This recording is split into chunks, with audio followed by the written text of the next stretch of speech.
¿Cómo están? ¿Por qué no me responden, pecadores? ¿Están bien? Sé que todos ustedes y cualquier persona que pueda escuchar este mensaje, grabado luego, todos han pecado. ¿Alguna vez? Algunas cuantas veces. ¿Cuándo fue la última vez que pecaste? No sé. ¿Cómo fue? No sé. Como pecas tú, no tengo conocimiento de eso. Pero sí sé que estoy hablándole a pecadores. Ahora bien, si yo te invito a pensar, ¿serías capaz de recordar cuál ha sido tu peor pecado? No sé qué edad tienes, pero dentro de la amplia lista de pecados que has ido acumulando en toda tu vida, ¿cuál fue tu mayor error ante Dios? Hola. No sé si recuerdas cuál fue tu peor pecado. Vayan pensando. ¿Cuál fue la vez más horrible y fea que le fallaste a Dios? Nada de eso lo sé, pero algo sí sé. Y es que ninguno de esos pecados, sin importar lo grandes, horribles, inhumanos, depravados o macabros, oscuros, crueles o sangrientos, ninguno de esos pecados son imperdonables por Dios.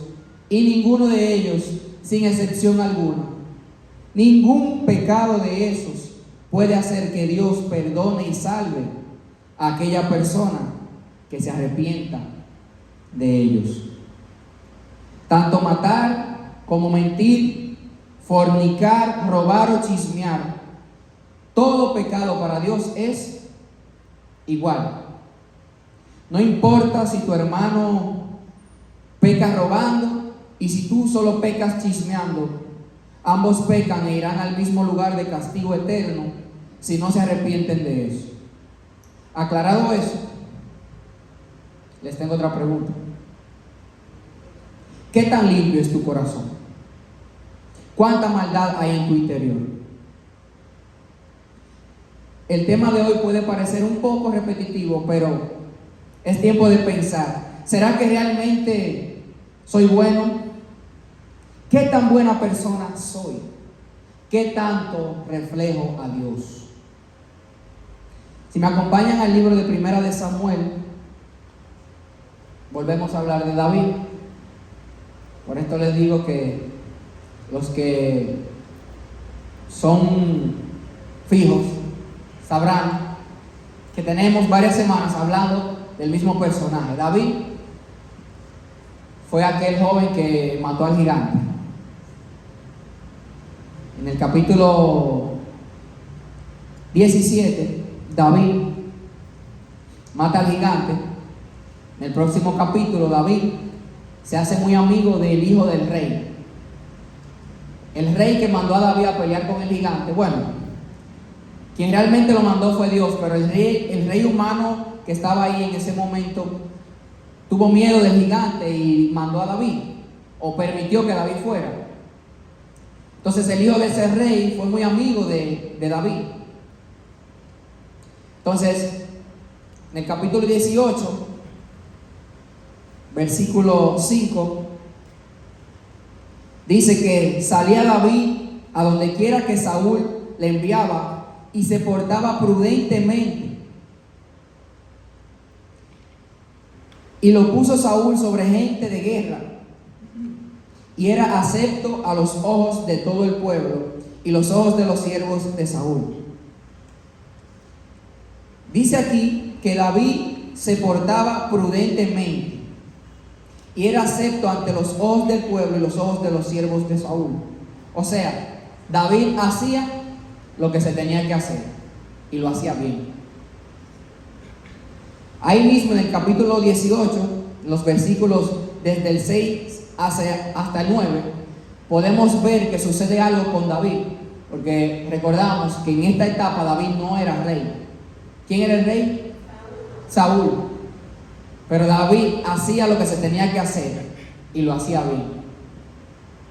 Desde el 6 dice que cuando David mató al filisteo salían las mujeres cantando y decían, versículo 7, Saúl hirió a sus 1000 y David a sus 10,000. Supongo que hacían TikTok con esa frase ahí todo, las mujeres. Versículo 8, y se enojó Saúl en gran manera y les desagradó este dicho y dijo, a David dieron 10,000 y a mí 1000. No le falta más que el reino. Y desde aquel día Saúl no miró con buenos ojos a David. A partir de ese versículo, Saúl intenta matar a David. En el versículo 10 y 11 dice que Saúl arrojó una lanza, diciendo, enclavaré a David en la pared, pero David lo evadió 2 veces.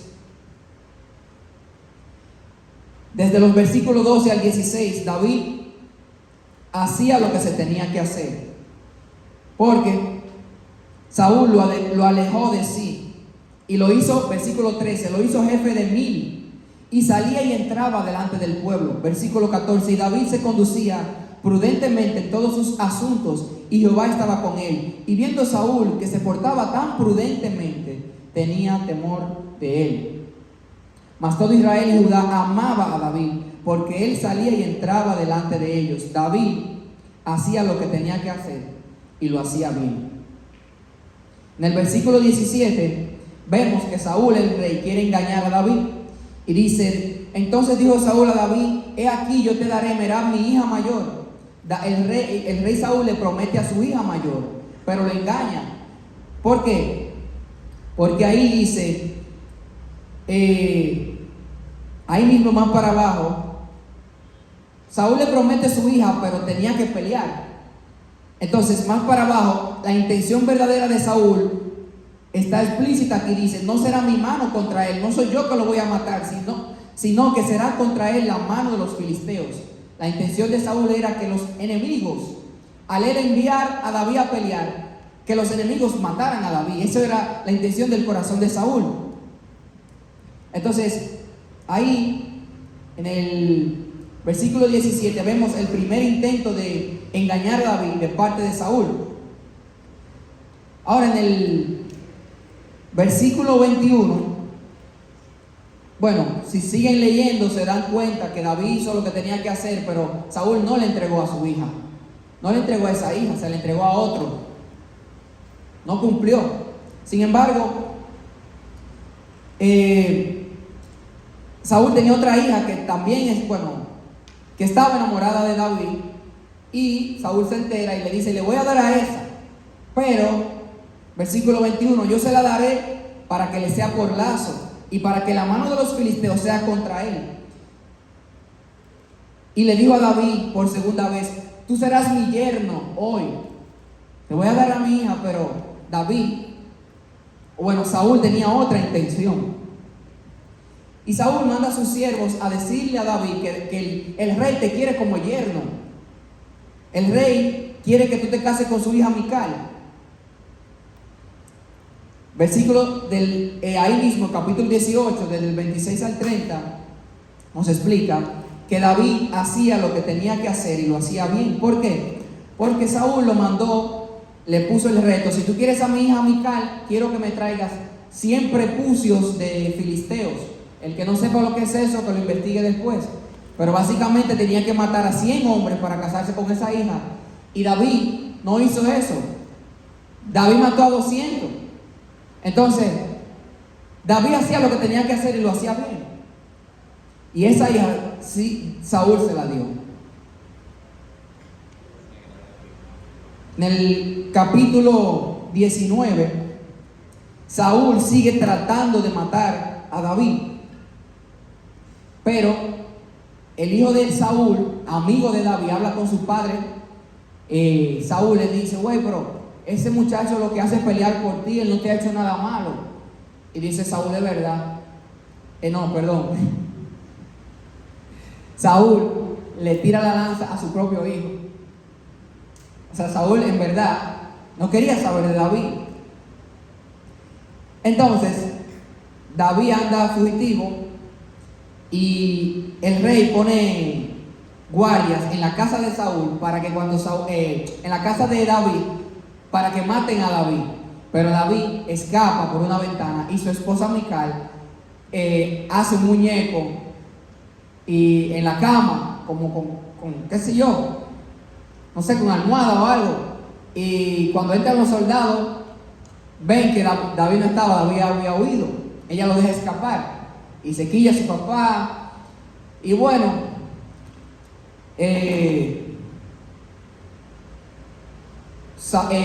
Jonatán vuelve y habla con su padre. Y ahí es que le dice: ese muchacho no ha hecho nada malo contigo, ¿cuál es tu odio?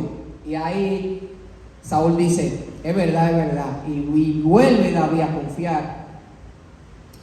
Pero Saúl vuelve y le tira la lanza otra vez a David.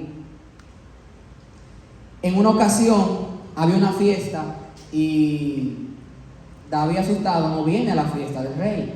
David era una persona importante ya para ese momento, pero no era rey. Entonces a David se le guardó una silla y cuando Saúl no ve a David, se enoja mucho porque David no vino. Entonces, en Primera de Samuel, ahora capítulo 21, David huye hacia Nob y está con el sacerdote Ahimelech. Ahí pasa algo, que el sacerdote se encuentra raro que David está ahí, pero tú eres un guerrero, ¿qué tú haces aquí? Bueno, David no le dice que está huyendo del rey, pero luego en el versículo 10, perdón,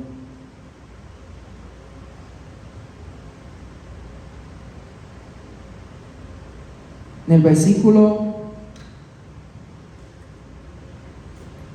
10, dice: levantándose David aquel día, huyó de la presencia de Saúl y se fue a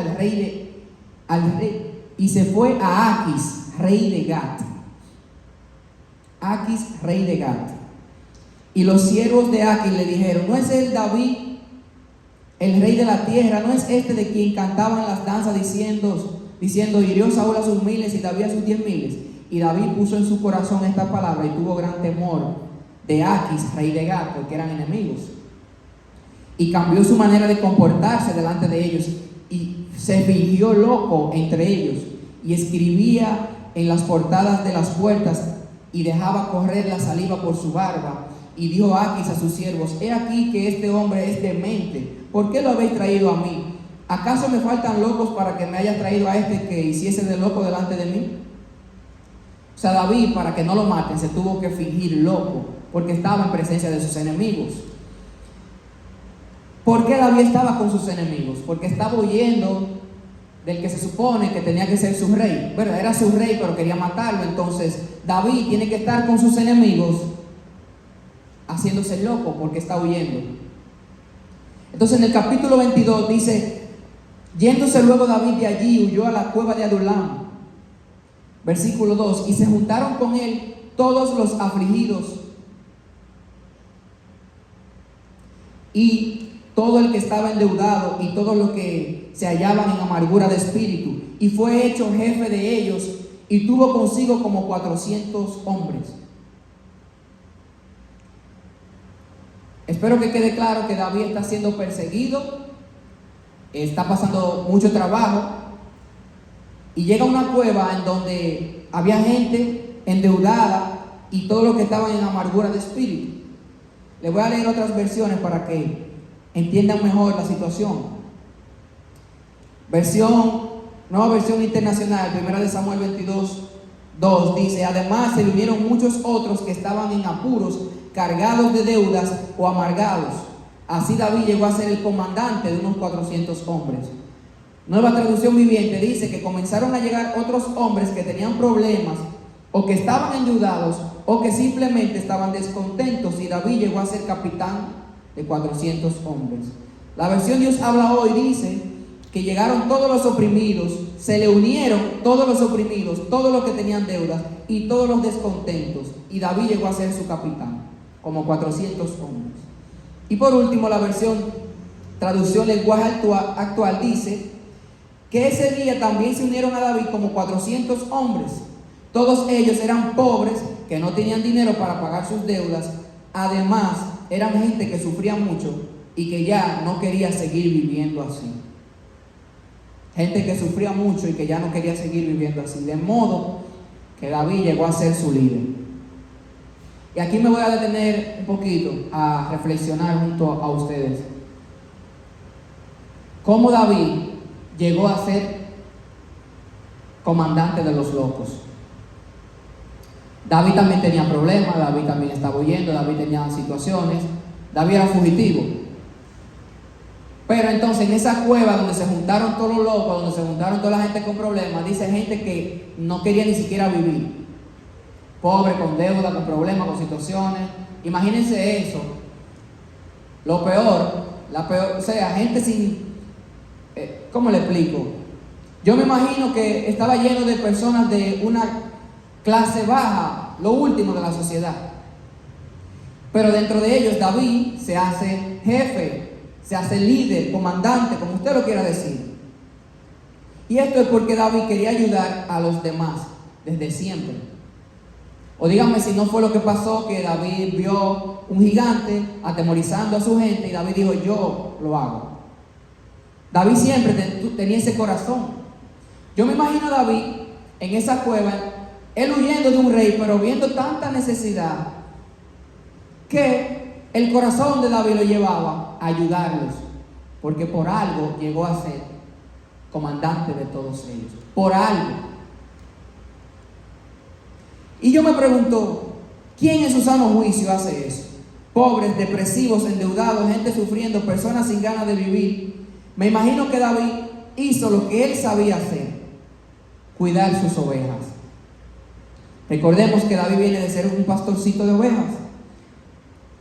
Entonces, la realidad es que no todo el mundo tiene una actitud de servicio. No todo el mundo cuando ve necesidades dice yo me hago responsable de eso. No todo el mundo tiene un corazón generoso para decir yo puedo resolver. No todo el mundo se desprende de sus propias necesidades para ayudar en las necesidades de los demás. Pero déjenme decirle que tus acciones muestran el material de tu corazón. Tus acciones muestran el material de tu corazón. David empezó a pastorear en la cueva de Adulam como pastoreaba en el campo sus ovejas. No se trata de tener buenas ovejas, sino de que las ovejas sean pastoreadas por un buen pastor. ¿Por qué? Porque estos fracasados formaron un gran ejército en manos de David. Se convirtieron en una familia. Más adelante se dice que también muchos de ellos fueron parte de los valientes de David. Cuando David se convirtió rey, llegó a ser rey porque tenía un ejército de valientes. Tan valientes que la Biblia los menciona uno a uno con todas las hazañas que llegaron a hacer. Cosas que si usted lo lee parecen cuentos. Te menciona el nombre del valiente y te dice una lista de todo lo que hizo ese valiente. Más adelante en el libro de Samuel te lo explica. Y se dice que muchos de esos valientes salieron de ahí. Empezaron desde ahí con David.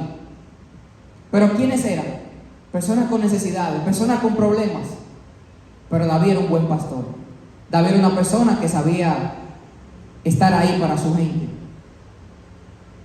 David no fue el rey más rico, no superó a su hijo Salomón en riquezas, no fue quien consiguió el templo para Dios, quien construyó el templo para Dios, pero sí fue el rey más famoso, fue el rey más querido, fue el rey favorito, porque fue el rey a quien Dios dijo que le agradó su corazón. David no fue perfecto, claro que no.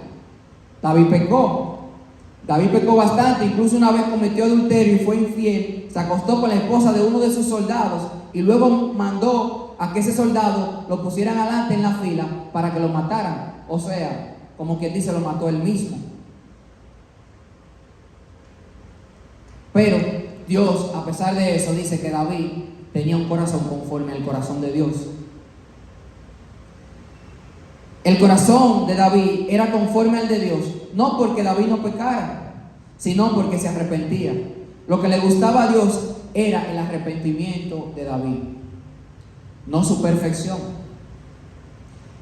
Y yo quisiera que usted se detenga un momento con Dios y le diga: Señor, ¿te agrada mi corazón? ¿Será que mi corazón te gusta? Para que a Dios le agrade nuestro corazón debe haber arrepentimiento en nosotros.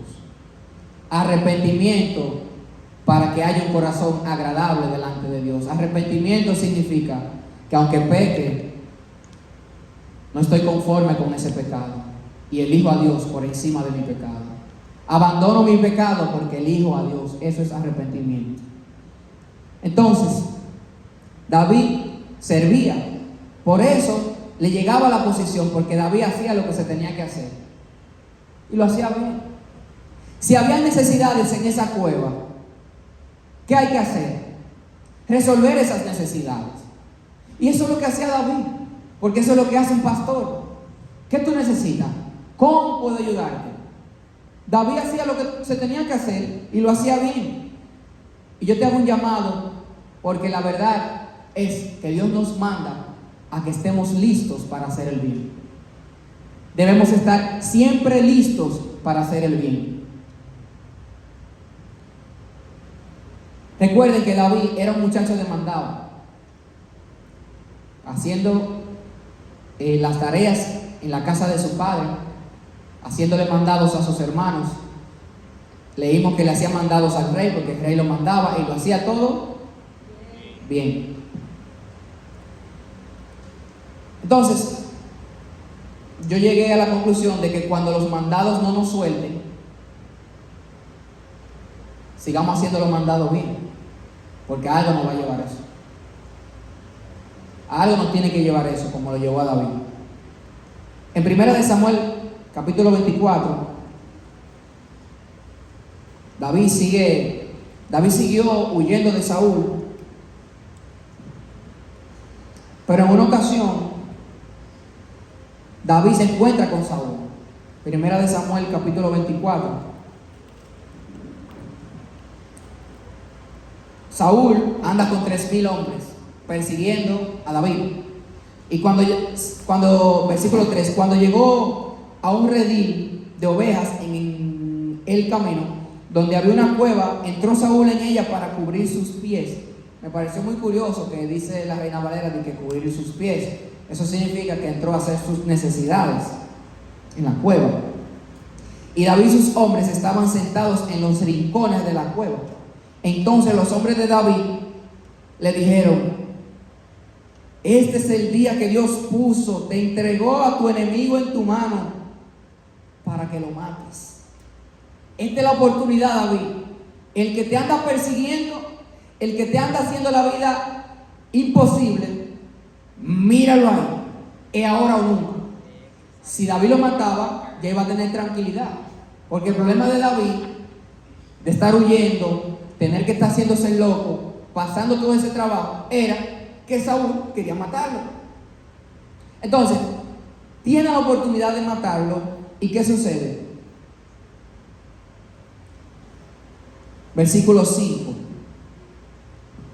Bueno, en el versículo antes del 5, David lo que hace, cuando sus soldados le dicen: míralo ahí, ahí está Saúl, David va y le corta un pedazo del manto, de la túnica de Saúl. No lo mata. Yo me quedé pensando cómo fue que David le cortó ese pedazo de la túnica y Saúl no se dio cuenta.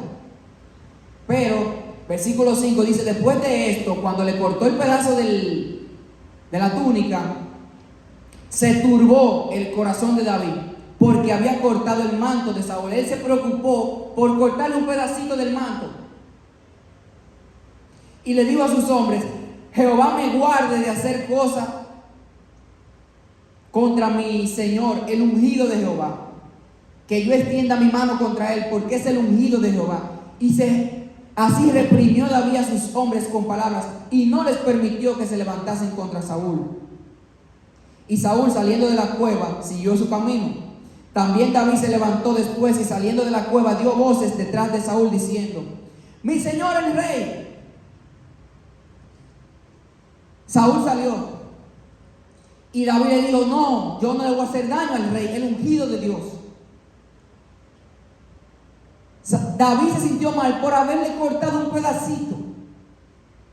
Esto les muestra el corazón de David. David no tenía un corazón vengativo. Bueno, al menos en ese momento. Oye, se preocupó porque le cortó un pedacito de la túnica al que quiere matarlo. Miren la diferencia en la magnitud entre estas dos personas. Uno quiere matar al otro y el otro se preocupa porque le cortó un pedacito de la túnica. Esto habla mucho de cada uno. Y cuando sale Saúl, David le cae atrás y le dice: mi señor el rey. ¿Dónde me quedé? 8. Cuando Saúl miró hacia atrás, David inclinó su rostro a tierra e hizo reverencia y dijo David a Saúl: ¿por qué oyes las palabras de lo que dicen? Mira, David procura tu mal. ¿Por qué tú le haces caso a lo que hablan que yo quiero hacerte daño? He aquí han visto hoy tus ojos cómo Jehová te ha puesto hoy en mis manos en la cueva. Yo podía matarte en la cueva. Me dijeron que te mate. Pero te perdoné porque dije: no extenderé mi mano contra mi Señor, porque es el ungido de Jehová. Y mira, Padre mío, cuando yo leí Padre mío, yo estoy entendiendo la forma en que David se expresaba ante Saúl. Padre mío, mira la orilla de tu manto en mi mano, porque yo corté la orilla de tu manto y no te maté. Conoce pues y ve que no hay mal ni traición en mi mano, ni he pecado contra ti. Sin embargo, tú andas a casa de mi vida para quitármela.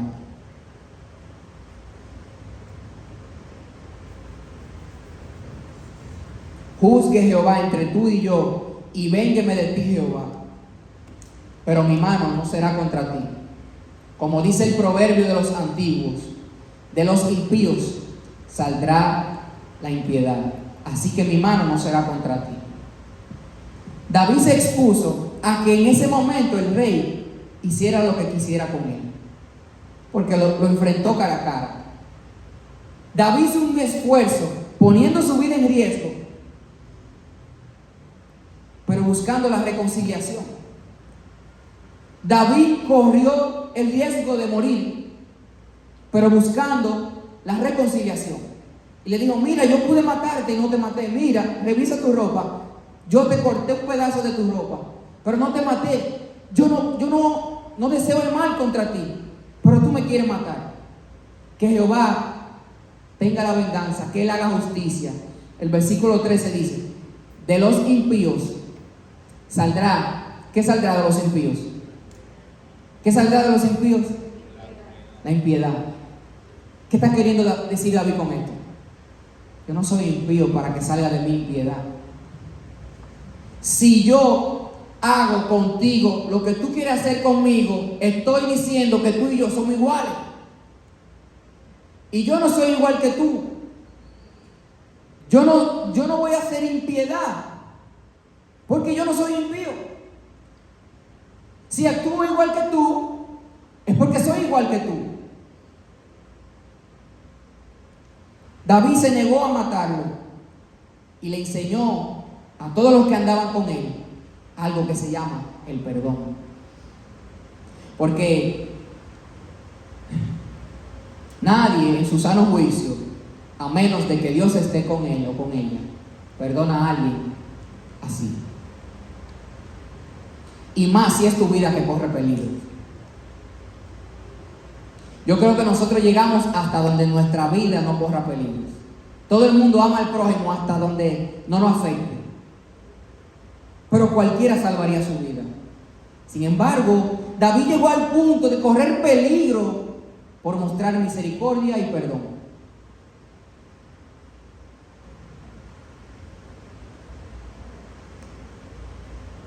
¿Qué corazón tenía David? ¿Será que nosotros podemos perdonar a ese nivel?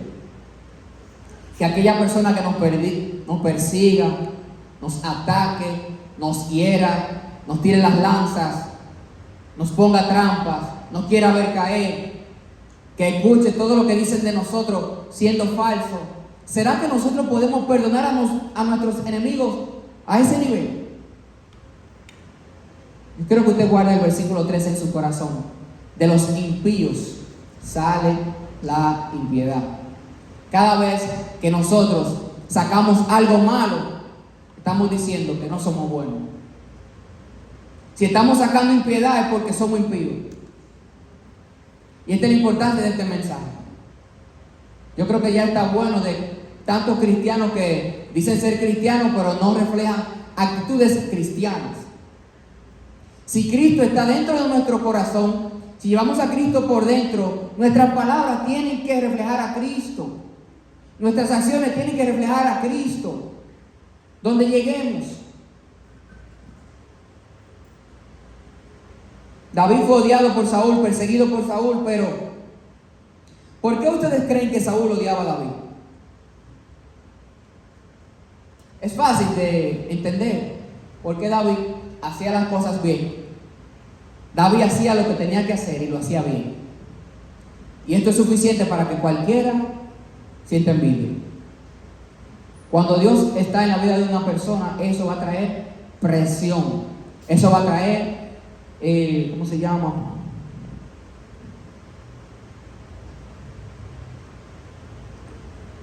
No fue la palabra. Oposición. Cuando usted ve que una persona quiere hacer las cosas bien, ahí es que más personas se levantan para hacerle la vida complicada. Cuando usted está mal, hasta amigos tiene para ayudarlo a hacer las cosas mal.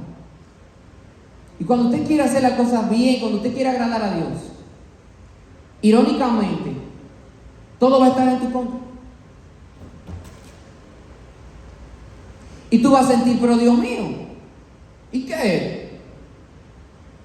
David hacía lo que tenía que hacer. David, les hago una pregunta: ¿por qué huía David el mata gigantes? Le tenía miedo al rey que no se atrevió a enfrentar al gigante que David mató. ¿Entienden la pregunta? David mató al gigante que le metió terror a ese rey. Pero entonces David le tiene miedo a ese rey. ¿Por qué? ¿Por qué David huía de Saúl si David mató a un guerrero mucho más fuerte que Saúl? ¿Será que el mata gigantes le tenía miedo al rey que se dejó intimidar por ese gigante? La respuesta es no. David lo que tenía era temor de Dios. Y por ende, él sabía que no podía tocar al ungido de Jehová. Él quería hacer las cosas bien delante de los ojos de Dios. David hacía las cosas bien no porque David era bueno en su interior, sino porque en su interior había un Dios bueno. Nosotros no hacemos las cosas bien porque somos buenos. Aquí nadie es bueno, todos somos pecadores. Lo único bueno que sale de nosotros es lo poco de Dios que tenemos dentro.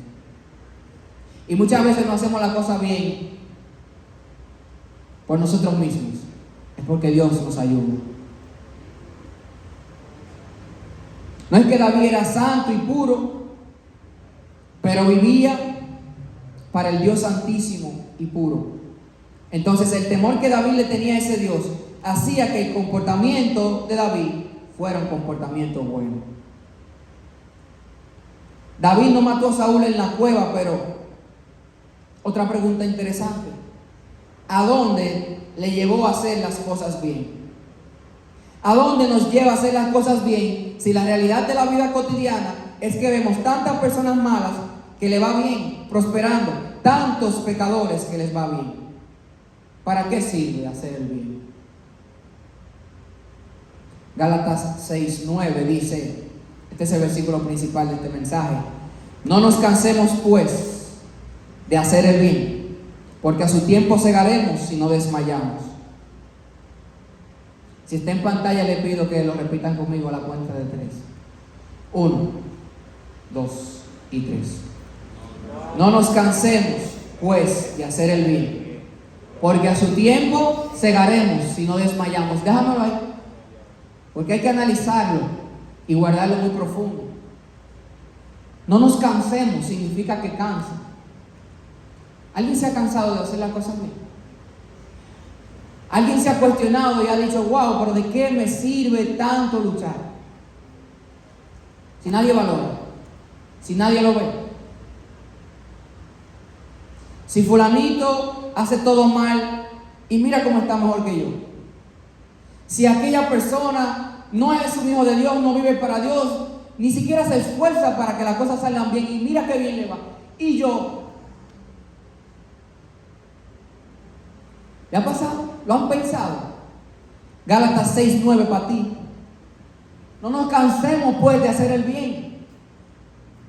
Porque cuando a su tiempo, y mira qué palabra, segaremos, o sea, cosecharemos. Otra palabra clave. El bien es algo que se cosecha. Y si se cosecha, entonces significa que cada vez que tú haces algo bueno, estás sembrando. Tú estás sembrando. Quizás nadie lo ve, pero tú estás dejando una semilla buena ahí. Tú estás dejando una semilla buena cada vez que te hablan mal y tú respondes bien. Tú quieres darle una galleta, tú quieres responderle mal. Digo, eso no le pasa a ustedes, porque son angelitos. Pero tú le respondes bien. Y le pides paciencia a Dios. Y le respondes bien. Quizás tú no ves muchos resultados. Pero si no nos cansamos, a su tiempo cosecharemos. Si no ¿qué? Si no desmayamos. Hay muchos que se rinden y lo que hacen es que se convierten en iguales. Ya me cansé, vamos dando golpe aquí. Ven, ya se me fue el Espíritu Santo. Pero no nos cansemos. No nos cansemos. Yo no sé a quién Dios le está hablando en esta hora. El versículo 10 dice así que, según tengamos oportunidad, hagamos bien a todos y mayormente a los de la familia de la fe.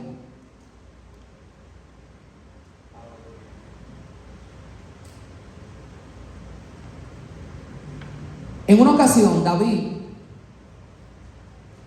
di que Saúl lo perdonó, pero Saúl siguió. En otro momento, más adelante, David vuelve y le perdona la vida a Saúl.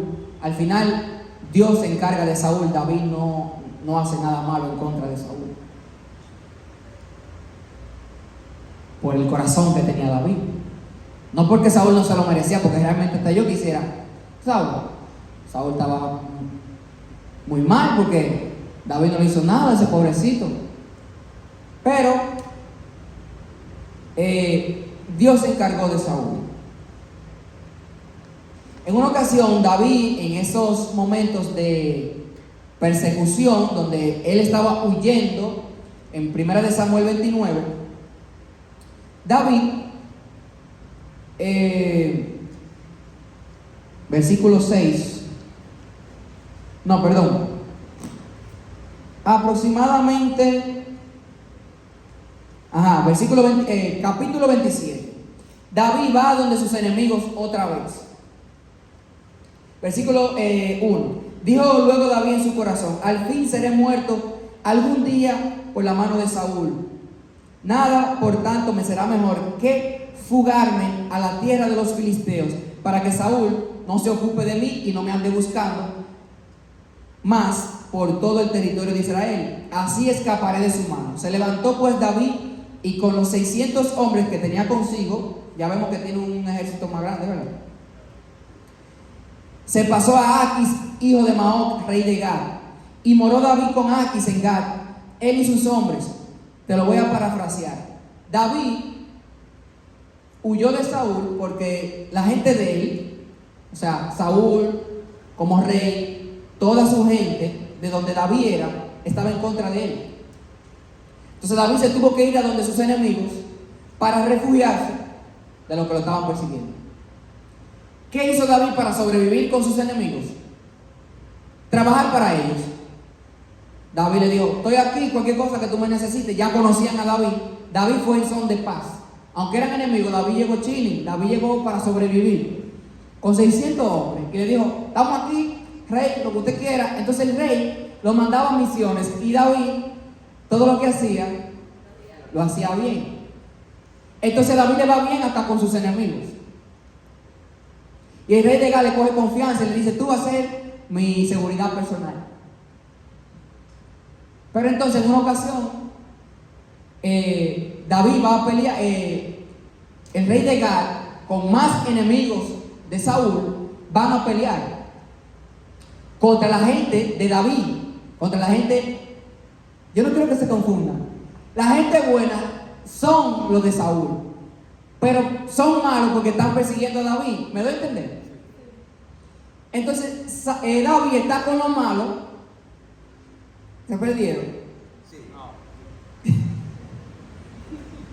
Recapitulamos. ¿Y que David está en el bando enemigo? David está en el bando enemigo. Va a pelear con los suyos.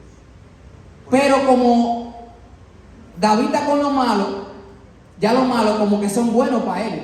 ¿Me doy a entender? Él va a pelear con los buenos. Y en este caso son los malos.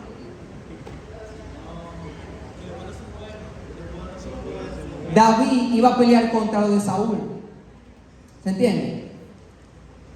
Pero él está leal a su filisteo, a lo malo, porque él está huyendo de Saúl. Él lo iba a hacer, pero los malos, habían algunos malos que no confiaban en David. Y le dijeron al rey de Gat: oye, ¿tú estás seguro que tú quieres pelear con David? Ahorita se nos vira y es una técnica de Saúl para ganarnos. David peleaba con Saúl, cuidado. No, yo no quiero a David peleando con nosotros. Y le dicen: no, David está con nosotros. David realmente iba a pelear con ellos. Y ahí llegamos a 1 de Samuel 29, versículo 6. Y Aquis llamó a David y le dijo: vive Jehová, que tú has sido recto y que me ha parecido bien tu salida y tu entrada en el campamento conmigo, y que ninguna cosa mala he hallado en ti desde el día que viniste a mí hasta hoy. Mas los ojos de los príncipes, a los ojos de los príncipes no agradas. Vuélvete pues y vete en paz, para no desagradar a los príncipes de los filisteos. ¿Me van siguiendo? Los príncipes, tú no le caes bien, entonces tú no me echas nada malo, pero por favor vete, tranquilo. Versículo 8. Y David respondió a Aquis: ¿y qué he hecho? ¿Qué has hallado en tu siervo desde el día que estoy contigo hasta hoy? Para que no vaya yo y pelee contra los enemigos de mi señor el rey. Y Aquis respondió a David y dijo: yo sé que tú eres bueno ante mis ojos, como un ángel de Dios. Pero los príncipes de los filisteos me han dicho: no venga con nosotros a la batalla. Levántate pues de mañana tú y los siervos de tu señor que han venido contigo. Y levantándose al amanecer, marcharon. Y se levantó David de mañana, él y sus hombres, para irse y volver a la tierra de los filisteos. Y los filisteos fueron a Jezreel. ¿Me van siguiendo hasta aquí? Ahora se pone muy interesante el asunto, porque a David lo rechazaron los enemigos que eran sus amigos. Así de enredada está la historia para David. La gente buena lo perseguía. Los malos, que eran sus amigos, ahora lo rechazaron. Entonces David se devuelve. Y yo me pongo en el lugar de David y yo diría: wow, bro, ¿y qué?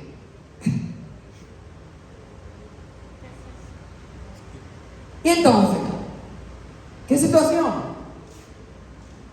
Pero sucede algo interesante. Cuando David se devuelve, recuerden que él anda con 600 hombres. Cada uno de esos hombres anda con su familia, que la dejan atrás cuando van a pelear. Cuando David se devuelve, encuentra el pueblo que se llevaron todos, sus mujeres y sus pertenencias. Otros enemigos. ¿Y qué hace David? Sus soldados se le deprimen y dicen: ay, se llevaron todo. Pero David dice: vamos a buscarlo. David consulta a Dios y le dice: voy a caerle atrás, le caigo atrás. Con Dios, en serio, léanlo. Porque así era David. Vete, le dice Dios. Y David va y alcanza lo que se llevaron sus mujeres, sus hijos y sus pertenencias. Le da para abajo, consigue lo que era de ellos y más, porque le coge lo de ellos. Entonces esto me da a entender algo muy curioso. Y es que lo que puede ser muy malo para nosotros, ¿saben qué hace Dios con eso? Dios lo transforma para bien. Básicamente a David le dijeron: tú no hiciste nada malo, pero vete. Y Dios lo cuidó con ese maltrato que le hicieron los hombres.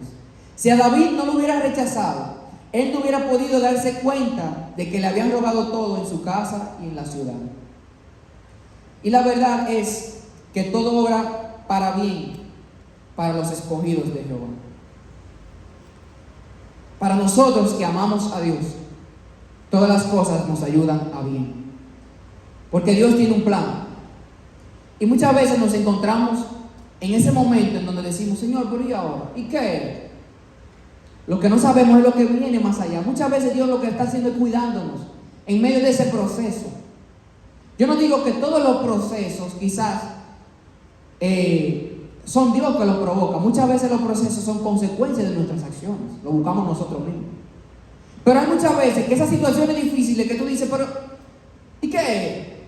Muchas veces es la forma de Dios cuidarte. Y eso tenemos que entenderlo, que a los que aman a Dios, todas las cosas ayudan a bien, si hemos sido llamados en cuanto al propósito de Dios. En una ocasión, Jesús le dice a Pedro, Jesús quería lavarle los pies a Pedro, y Pedro le dice: oye, no me lave los pies. Jesús le dice: luego lo vas a entender. Y hay cosas que así tenemos que escuchar nosotros muchas veces. Luego tú vas a entender el porqué de esto. Luego tú lo vas a entender, el porqué de todo esto. Pero nosotros tenemos que creer y confiar en un Dios que nos promete que a sus hijos, con esas personas que Él tiene un plan y un propósito, y si tú te identificas dentro de ese grupo, todo va a ayudar para bien, todo obra para bien.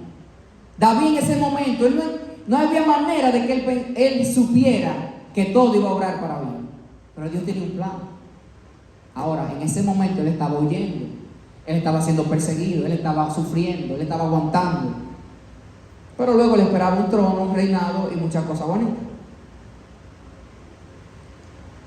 Todo obra para bien, pero nosotros también debemos estar listos para obrar bien, para hacer las cosas bien. Que nos encanta que todo obre para bien. Lo complicado es nosotros hacer la cosa bien. Debemos estar siempre listos. Yo quiero que usted diga conmigo: siempre listo para hacer el bien. Dígalo fuerte: siempre listo para hacer el bien. En cualquier momento, a cualquier persona, sea conocida o desconocida, lo merezca o no lo merezca, debemos buscar tener ese corazón de servicio, estar dispuestos a entregarlo todo por amor a los demás. Soltar el egoísmo y agregarle valor a los momentos, sin importarnos si lo van a valorar o no, si lo van a notar o no. Sé tú el que quite la piedra del camino para que otros pasen. Sé tú el que haga lo que nadie quiere hacer, pero que le hará un bien a todos. Sé tú el que diga la verdad que todos piensan, pero nadie se atreve a decir, para no caer mal, para no desafinar. Libérate de esa presión de grupo en la que tengo que hacer lo mismo que todos hacen. Decide tú hacer el bien, aunque estés tú solo haciéndolo. Decide tú comportarte con honestidad, aunque todos mientan y hagan trampa. Decide tú ser íntegro, aunque todos opten por el camino fácil, por la ruta más corta. Sé tú el que no hagas trampa en los exámenes y elige sufrir un poco más por la verdad que gozar de los privilegios comprados a base de mentiras. Sé tú el que no diga mentiras en su trabajo. Sé tú el que no engañe, aunque te vean por encima y te digan: tú te crees el más perfecto, la más santa. Tú y Dios saben que no eres perfecto, pero al menos inténtalo. Sigue haciendo las cosas bien. Sigue esforzándote por agradar a Dios y por mantener el corazón lo más limpio que puedas. Perdona a todos, perdónalos y sírveles. Devuélveles amor a los que te tiran odio. Devuélveles paz a los que te estresan. Devuélveles educación a los que te faltan el respeto. Devuélveles con bien, con altura y elegancia a los que te hacen daño de forma vil y con maldad. Sé el único del salón que no hace trampa. Sé el único en la habitación que no es infiel. Sé la única de tus amigas que no chismean de los demás, sino que va de frente y habla las cosas para buscar las soluciones y la paz.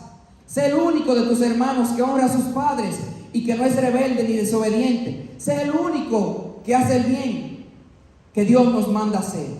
Sé el único que persigue la santidad y que no aparenta ser un religioso. Sé la única que no anda enseñando todo su cuerpo en redes sociales.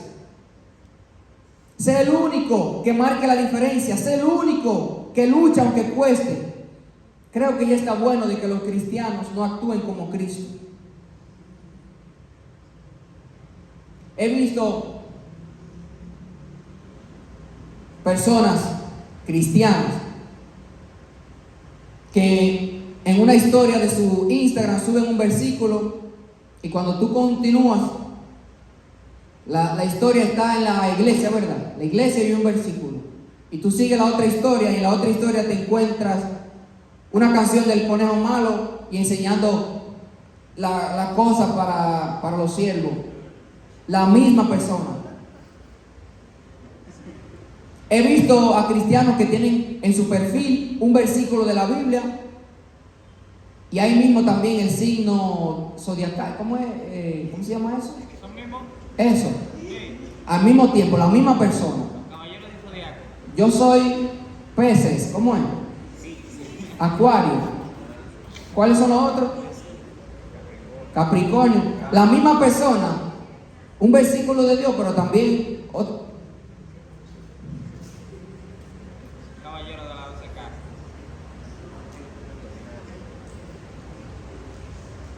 A veces las cosas como que no concuerdan entre los hijos de Dios. ¿Yo soy hijo de Dios o no soy hijo de Dios? Voy a la iglesia, pero al mismo tiempo voy a lugares que a Dios no le gustan. Y a veces hasta después de ir a la iglesia me voy a lugares que yo sé que Dios no está ahí. O que no se hacen cosas para Dios. Y es la misma persona. Y yo creo que ya está bueno de eso. Y yo sé que ningún pecado es más grande que otro. No estoy diciendo que los que pecan así son más pecadores. Porque ninguna persona es más santa que otra. Pero debemos ser cristianos de verdad. De aquellos que eligen a Dios y abandonan el pecado. Si Dios te perdonó a ti, también puede perdonar a esa persona que tú entiendes que está mal. Amémonos todos. No importa que el otro peque diferente a ti. No importa que tú sientas que eres menos pecador que el otro. No hay que estar viendo quién peca más o menos. Tenemos que amarnos. Ahora, reflejemos a Cristo de verdad. Si este es el camino que vamos a elegir, caminémoslo rectamente. Seamos cristianos de verdad. Jesús, por favor, Papá Dios, por favor, ayúdanos a ser cristianos de verdad. Tenemos que parecernos a Jesús, pero para eso necesitamos entregarle nuestro corazón a Él. Así como David pecó, pecamos nosotros, pero si David se daba cuenta de su error, él se arrepentía y trataba de arreglar lo malo que había hecho. David tuvo a alguien en su vida, un llamado Natán, que cuando David hizo esa infidelidad, hubo alguien que lo llamó a capítulo y le dijo: oye, eso estuvo mal. Y todos nosotros tenemos dos opciones cuando sabemos que estamos mal: o nos arrepentimos o perseveramos en el pecado. David agradaba a Dios porque él se arrepentía. Natán confrontó y le dijo: está mal lo que hiciste. Y David reconoció su pecado y le dijo a Dios: perdóname, sé que te fallé, sé que lo hice mal. Y eso es lo que Dios busca. Mi intención aquí no es juzgar a nadie, porque todos pecamos. Que tú conozcas a alguien que peque peor no te hace más santo. Tú encárgate de tu pecado y no busques otro pecado como satisfacción o como zona de confort para mantenerte y permanecer en tu pecado. Cambia tú. Si el otro no cambia, cambia tú. Tienes que decirle al Señor: perdóname, sé que te fallé, sé que lo hice mal. Debe haber arrepentimiento en los cristianos. Un cristiano no puede perseverar en el mal. No puede. Con esto termino, Salmo 51, ponte de pie por favor. Y antes de que suene la canción, antes de que termine la transmisión, permíteme leerte el Salmo que David escribió luego de haber pecado. Ten piedad de mí, oh Dios, conforme a tu misericordia, conforme a la multitud de tus piedades, borra mis rebeliones. Lávame más y más de mi maldad y límpiame de mi pecado, porque yo reconozco mis rebeliones. Esto es lo que tenemos que decirle a Dios cuando le fallemos, porque le vamos a fallar. Ten piedad de mí, oh Dios. Salmo 51. Ten piedad de mí, oh Dios. ¿Será que cuando pecamos nos duele tanto que le pedimos a Dios que tenga misericordia? ¿O será que pecamos y ni siquiera le pedimos perdón a Dios? Contra ti solo he pecado y he hecho lo malo delante de tus ojos, para que seas reconocido justo en tu palabra y tenido por puro en tu juicio. He aquí, en maldad he sido formado, y en pecado me concibió mi madre. He aquí, tú amas la verdad en lo íntimo, y en lo secreto me has hecho comprender sabiduría. Purifícame con hisopo y seré limpio. Oye la petición de David ante Dios. Purifícame con hisopo y seré limpio. Lávame y seré más blanco que la nieve. Hazme oír gozo y alegría, y se recrearán los huesos que has abatido. Esconde tu rostro de mis pecados y borra todas mis maldades. Borra todas mis maldades. Crea en mí, oh Dios, un corazón limpio y renueva un espíritu recto dentro de mí. No me eches de delante de ti y no quites tu Santo Espíritu. No quites de mí tu Santo Espíritu. Vuélveme el gozo de tu salvación y espíritu noble me sustente. Entonces enseñaré a los transgresores tus caminos y los pecadores se convertirán a ti. Líbrame de homicidios, oh Dios, Dios de mi salvación. Cantará mi lengua tu justicia. Señor, abre mis labios y publicará mi boca tu alabanza, porque no quieres sacrificio que yo lo daría, no quieres holocaustos. Los sacrificios de Dios son el espíritu quebrantado. Oye esto: al corazón contrito y humillado no despreciarás tú, oh Dios, aquel que se arrepiente. Aquel corazón que se humilla, Dios no lo desprecia. El que se humilla, el que reconoce, el que se arrepiente, confiesa su pecado, alcanza misericordia. Así es nuestro Dios. Con esto en mente, ya yo hago silencio y te toca a ti y a Dios un momento de intimidad.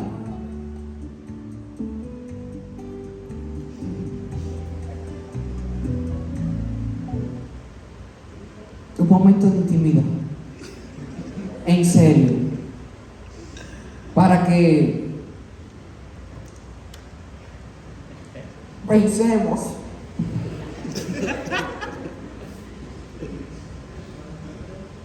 cuáles cosas tenemos que cambiar, porque todos pecamos, pero Dios no nos quiere pecando. Dios no nos quiere pecando. Así que con esta adoración, simplemente pidámosle a Dios, así como David, que parece que eso. Gracias, Señor. Enfócate. Gracias, Señor, por perdonar nuestros pecados. Gracias.